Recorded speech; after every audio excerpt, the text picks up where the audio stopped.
ঈশ্বরচন্দ্র বিদ্যাসাগরকে কে প্রাণে মারার হুমকি দিল?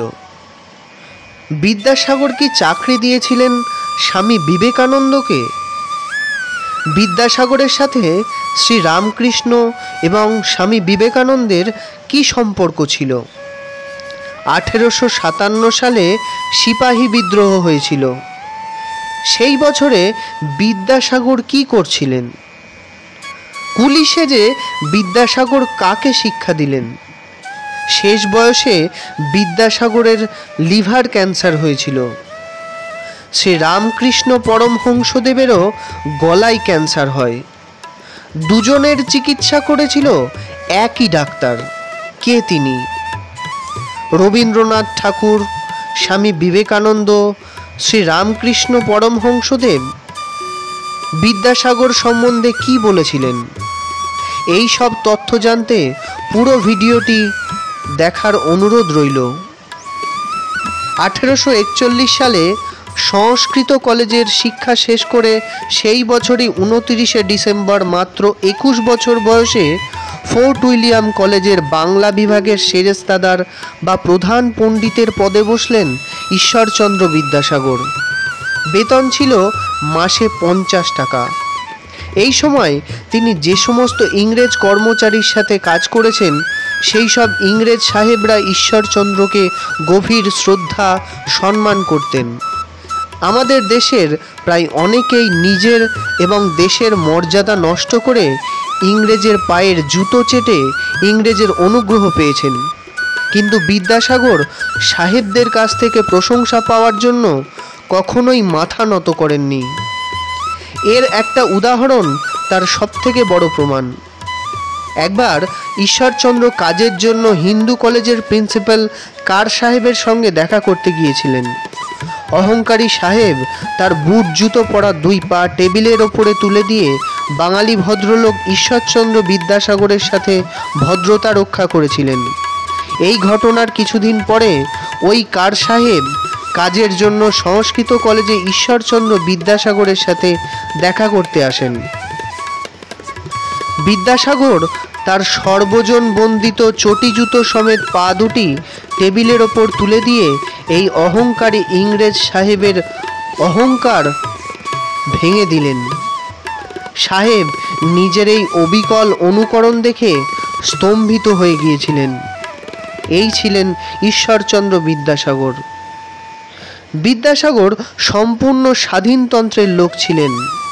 নিজের ইচ্ছা চালাতে পারলে তবে তিনি কাজ করতে পারতেন। উপরের কর্তৃপক্ষের মতের সাথে মিল না হলে নিজের কাজের সংকল্প তিনি পাল্টাতে পারতেন না। ঈশ্বর তাকে পাঠিয়েছিলেন নিজের একাধিপত্য করার জন্য। এখনকার চাকররা ওপরের বসের সব অপমান সহ্য করে ঘাড় গুঁজে কাজ করে যায়, কিন্তু বিদ্যাসাগর কখনোই তা পারেননি। ফোর্ট উইলিয়াম কলেজের কার্যপ্রণালী সম্বন্ধে তার সাথে কর্তৃপক্ষের মতের মিল না হওয়ায় ঈশ্বরচন্দ্র কলেজের প্রধান পণ্ডিতের চাকরি ছেড়ে দিলেন। সম্পাদক রসময় দত্ত এবং শিক্ষা সমাজের অধ্যক্ষ ময়েট সাহেব বিদ্যাসাগরকে অনেক অনুরোধ করলেন, কিন্তু কিছুতেই তার পণ ভাঙতে পারলেন না। আত্মীয় বন্ধুরা তাকে যখন জিজ্ঞাসা করল, তোমার চলবে কি করে? তিনি বললেন, আলু পটল বেচে মুদির দোকান দিয়ে দিন চালাবো। তখন তার বাসায় প্রায় 20টি ছেলেকে তিনি অন্নবস্ত্র দিয়ে পড়াশোনা করাচ্ছিলেন। তিনি তাদের কাউকে বিদায় করলেন না। 1846 সালের 6ই এপ্রিল একই বেতনে বিদ্যাসাগর সংস্কৃত কলেজের সহকারী সম্পাদকের ভার নেন। তখন তার বয়স 25 বছর।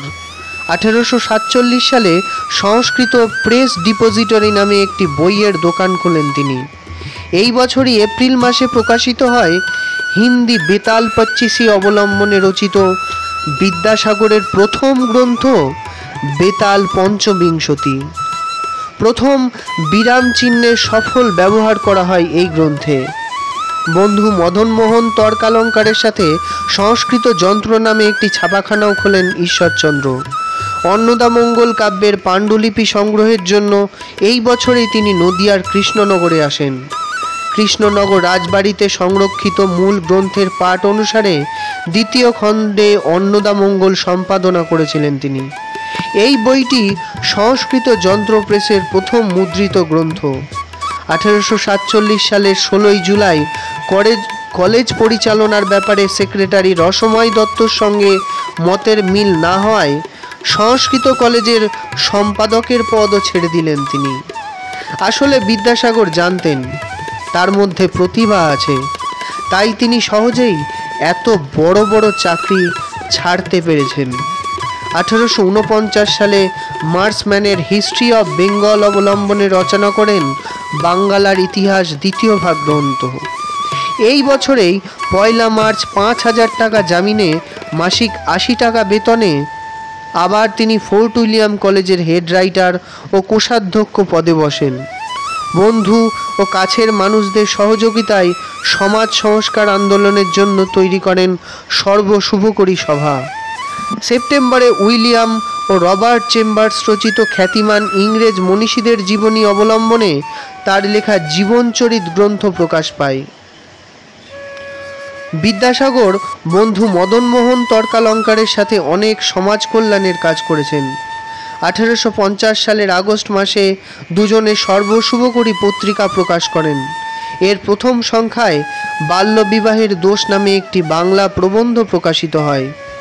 4 ডিসেম্বর ফোর্ট উইলিয়ামের কাজে ইস্তফা দিলেন বিদ্যাসাগর। ঠিক তার পরের দিন 5 ডিসেম্বর সংস্কৃত কলেজের সাহিত্যের অধ্যাপকের পদে বসলেন তিনি। 1851 সালের 5 জানুয়ারি সাহিত্যের অধ্যাপকের পদ ছাড়াও কলেজের অস্থায়ী সেক্রেটারির দায়িত্ব নেন তিনি। 22 জানুয়ারি 150 টাকা বেতনে সংস্কৃত কলেজের অধ্যক্ষের পদে বসলেন বিদ্যাসাগর। যে কলেজে তিনি পড়েছিলেন সেই কলেজের সবথেকে উঁচু পদে বসলেন তিনি। ব্যাকরণ, সাহিত্য, অলঙ্কার, বেদান্ত, ন্যায়, তর্ক, জ্যোতির্বিজ্ঞান, হিন্দু আইন, ইংরাজি সব বিষয়েই তিনি ছিলেন বিদ্যার সাগর। এই সময় থেকেই সংস্কৃত কলেজে সেক্রেটারির পদ তুলে দেওয়া হয়। এপ্রিল মাসে রুডিমেন্টস অফ নলেজ অবলম্বনে তার রচিত বোধোদয় বইটি প্রকাশিত হয়। সংস্কৃত কলেজের অধ্যক্ষের দায়িত্বভার নিয়ে বিদ্যাসাগর কয়েকটি গুরুত্বপূর্ণ সংস্কার করেন। সেই সময় শুধুমাত্র ব্রাহ্মণরাই সংস্কৃত কলেজে পড়ার সুযোগ পেতেন, কিন্তু বিদ্যাসাগর ব্রাহ্মণ ও বৈদ্য ছাড়াও কায়স্থদের সংস্কৃত পড়ার সুযোগ করে দিলেন। 26 জুলাই বিদ্যাসাগর রবিবারে সপ্তাহের ছুটির প্রথা চালু করলেন। এর আগে প্রতি অষ্টমী ও প্রতিপদ তিথিতে ছুটি থাকত। এই সময় বিদ্যাসাগর উপলব্ধি করলেন যে সমাজের সব মানুষের সংস্কৃত শেখার, দেশের প্রাচীন শাস্ত্র সংস্কৃতি জানার দরকার। এই ভেবে তিনি ডিসেম্বর মাসে সংস্কৃত কলেজের দরজা সকল বর্ণের মানুষের জন্য খুলে দিলেন। 1852 সালের এপ্রিল মাসে 26 অনুচ্ছেদের notes on the Sanskrit college তৈরি হয়। 28 আগস্ট থেকে কলেজে পড়া ছাত্রদের 2 টাকা দক্ষিণা দেওয়ার প্রথা চালু হয়। 1853 সালে জন্মভূমি বীরসিংহ গ্রামে বিদ্যালয় স্থাপন করেন ঈশ্বরচন্দ্র। এই বিদ্যালয়ে গরিব ছাত্রদের অন্ন বস্ত্র দেওয়ার ব্যবস্থা করলেন তিনি।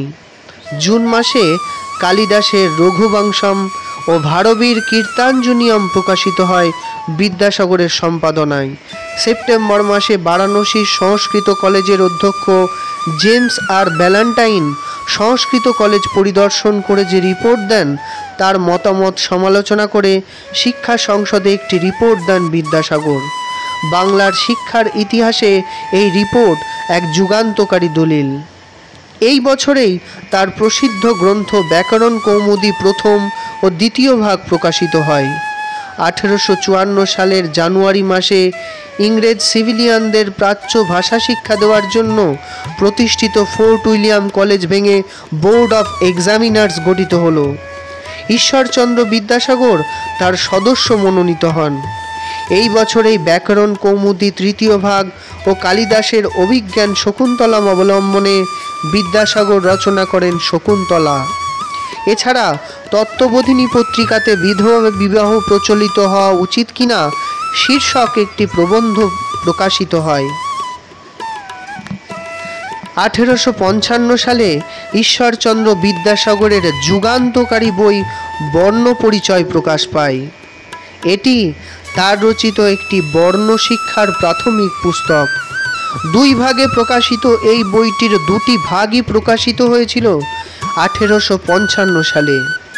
2 পয়সা মূল্যের এই বইয়ের প্রকাশ বাংলার শিক্ষা জগতে এক যুগান্তকারী ঘটনা। এই বই দিয়েই আজও আমাদের লেখাপড়া শুরু হয়। হাতে খড়ির সময় আমরা লিখি অ, আ, হস্যই, দীর্ঘই, হস্যু, দীর্ঘ।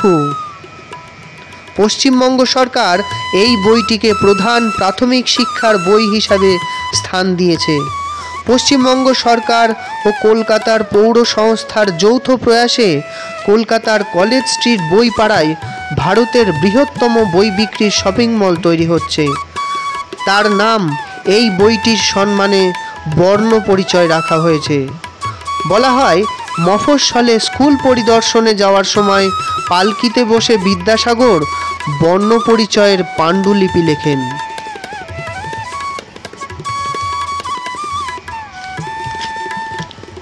স্বামী বিবেকানন্দকে বিদ্যাসাগর চাকরি দিয়েছিলেন।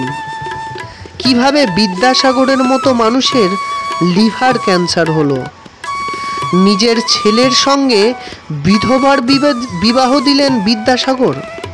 এরপর কি হয়েছিল জানতে হলে পরের ভিডিওটি অবশ্যই দেখতে হবে। চ্যানেলটি লাইক করুন, কমেন্ট করুন, শেয়ার করুন এবং অতি অবশ্যই সাবস্ক্রাইব করুন। ধন্যবাদ।